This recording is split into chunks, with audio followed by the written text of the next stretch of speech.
Conjugate Zeros Theorem. If f of x defines a polynomial function having only real coefficients, and if z is equal to a plus bi is a zero of f of x, where a and b are real numbers, then z equals a minus bi is also a zero of f of x. So here's the conjugate of z is equal to a plus bi. Conjugate means you're just taking the opposite sign. So observe that you have a plus sign here, you're just taking a minus sign here. If you're given with a minus sign, the conjugate for that should be the plus sign. So for example, if you have like 1 plus I, the conjugate of that it's 1 minus I. So it means these two are the zeros of the polynomial. So if you're given with, let's say, 1 plus 2i, that's a zero. The other zero for that polynomial actually is the conjugate, which is 1 minus 2i. So that would be the zeros for the polynomial. So one imaginary zero will be given, then you can have the conjugate as another zero for that polynomial. Let's try an example.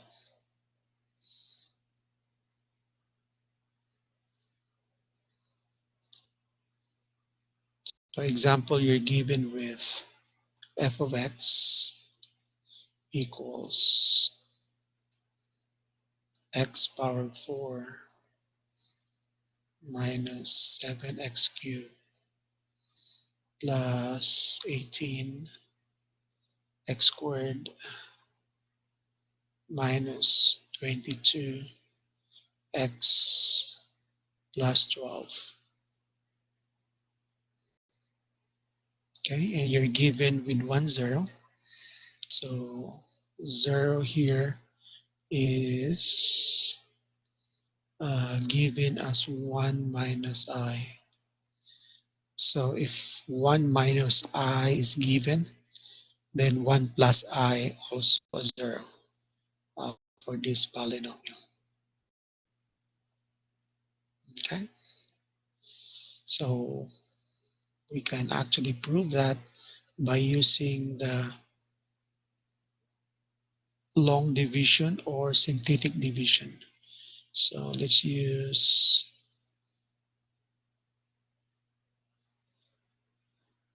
synthetic division here.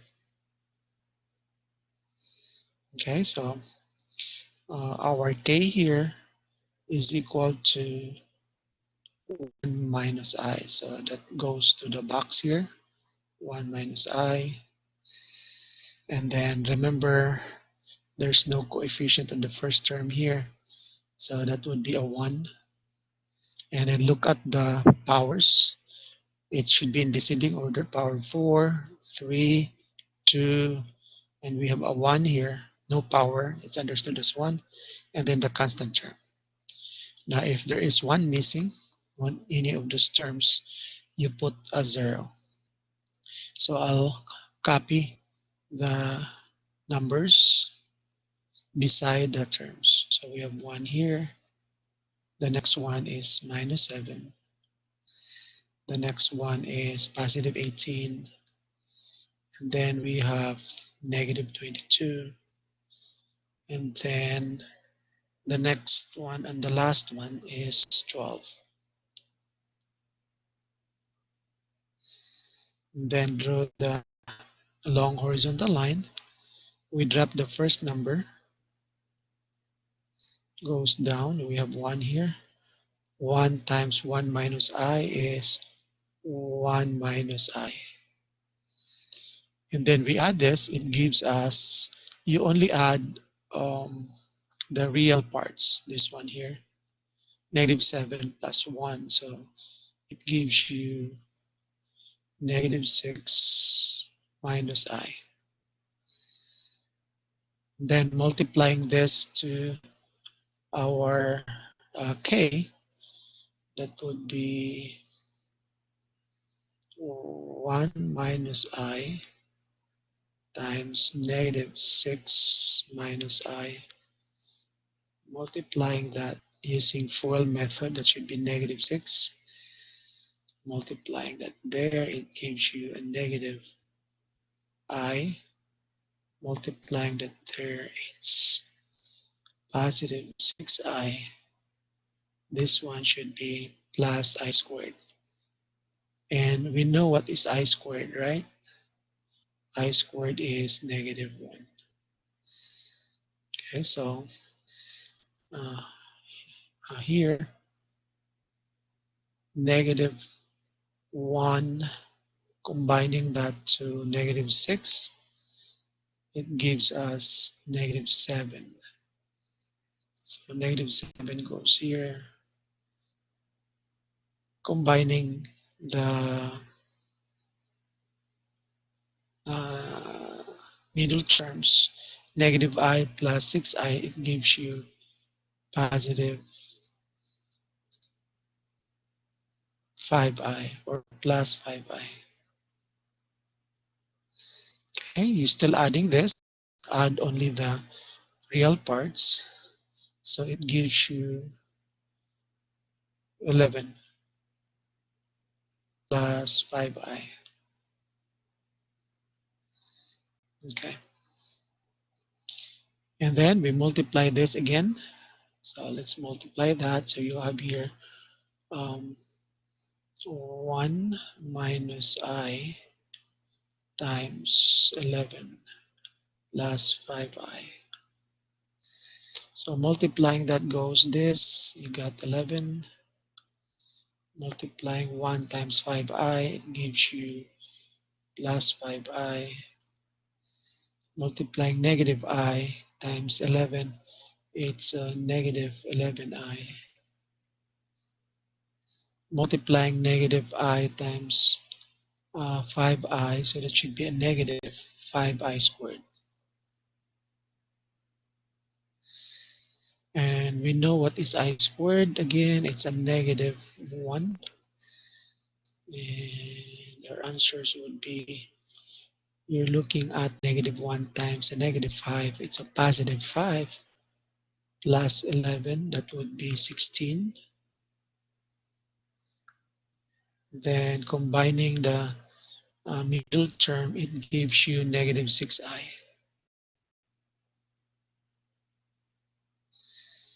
Okay, and then combining only the real parts by adding them, it gives you negative 6 minus 6I. Okay, so next we're multiplying negative 6 minus 6I times our k, which is 1 minus I. So multiplying that, it gives you a negative 6 here. Multiplying that, it gives you a negative or a positive 6I. That's negative 6 times a negative I. That's positive 6I. Negative 6I times 1 minus 6I.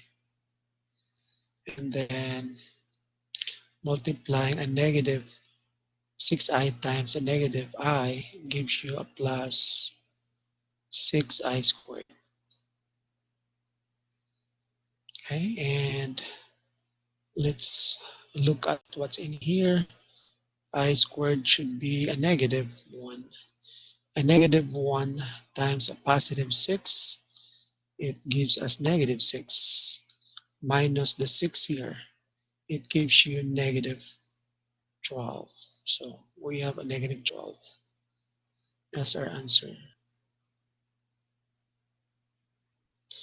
Now try to combine the middle term. It's a 0. So this cancels out. So we just have negative 12 there. Okay, our remainder now is 0. Now this is our remainder. So if our remainder is 0, it means we verify that 1 minus I is one of the zeros. And where's our quotient now? Our quotient is this one here. This is our quotient. And then since we know that the conjugate of this one is also a 0, the 1 plus I, we can use that as our next k. So we can find the rest of the zeros. So we'll use that one there, 1 plus I, okay, in the box. And then let's put a long bar here, and let's drop the 1 here. Multiplying this, it gives us 1 plus I, okay? And then just adding the real parts and the imaginary part. So the imaginary part cancels out because you have a negative I plus I. Negative 6 plus 1, it's a negative 5. Okay, and then let's multiply negative 5 to the k, which is 1 plus I. So it gives us negative 5 minus 5I. Our expected remainder here should be equal to 0 since we're trying to use our k as one of the zeros. The conjugate of 1 minus I is 1 plus I. Okay, adding this, it gives us a positive 6. 5I minus 5I is a 0. And then let's multiply 6 times our k, which is 1 plus I. That would be 6 plus 6I. And then adding this, negative 6 plus 6 is a 0. Negative 6I plus 6I is a 0 also. So here's our remainder. So now, remember we started with power of 4. Here we will have power of 3 here for our answer. Because we subtract 1 and then we subtract 1 again, that would be power of 2. So this one here means for the quotient, since this is the quotient, let me put that in a box. So this is the quotient now. After dividing the answer, the quotient, or the first quotient divided by 1 plus I. So our answer now is 1, negative 5, and 6. This is equivalent to 1x power of 2 minus 5x plus 6. Okay, and then you apply factoring in order for you to actually get the remaining zeros. So try to use trial and error factoring. So we have 6 here, so our factors would be 6 and 1 and 3 and 2. So since we have a negative 5, we will use negative 3 and negative 2. Okay, so multiplying negative 3 times a negative 2, that's actually positive 6. Getting the middle term, you have a negative 3x here plus negative 2x. It gives you the middle term.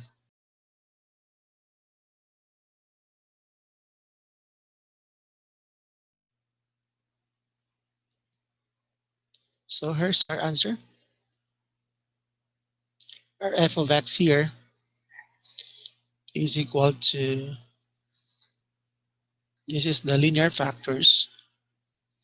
Remember, our formula is always x minus k, right? So here's our k, the first one, and this is the second k. So it should be x minus 1 minus I, and then the next one would be x minus 1 plus I, the second k. And then the factors for the trinomial, which is x squared minus 5x plus 6, it's x minus 3 and x minus 2. Okay, so this is our linear factors for the f of x. So for this problem, you're asked to find the zeros. So the zeros can be taken from the linear factors. So this is our first k, second, that's the second zero, and this is our third zero, and the fourth zero. Okay, so let me repeat that. Our answers would be 1 minus I, that's the given zero. And then the conjugate zeros theorem said that 1 plus I, that's the conjugate of 1 minus I, is also a zero. So that's confirmed by showing our solution there. And then the other one is 3, and the other one is 2. Now, another way to double check your answer for this, we mentioned this in the previous section, that you can graph. And remember what I said, real zeros should be on the graph, but if you have imaginary zeros, like we have 2 here, that 2 will not be on the graph. So if you're going to find the x-intercepts on this f of x, you can only see the 3 and the 2. Again, I'll mark this one. You can only see the 3 and the 2 from the graph. So we're going to plug this in Dismos calculator and then show you the graph so you will know how to check your work. Okay, let's do that. And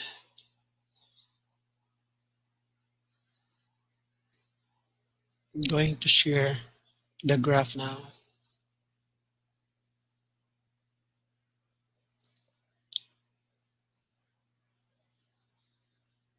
Okay, so you can see that we're plugging in the f of x, and the graph is a little bit crooked parabola. It's still opening upward because that's a positive x power 4. So it's a parabola that's opening upward. And notice here that you can only see 2 x-intercepts. That's the first x-intercept, which is 2. Our answer from our solution a while ago, that is one of the zeros. This is the other one, which is 3. So 2 and 3 are showing because those are the real number zeros. The 2 imaginary zeros, the 1 plus I and 1 minus I, cannot be seen on the graph because those are imaginary zeros. Okay, so in case that you're plugging in here a power of 4 and you can only see 2 here, it means that you subtract 4 minus 2, it means that 2 other zeros are imaginary zeros or complex zeros. Okay, so that's how you check. So this is how you use the zeros, finding the zeros using the conjugate zeros theorem.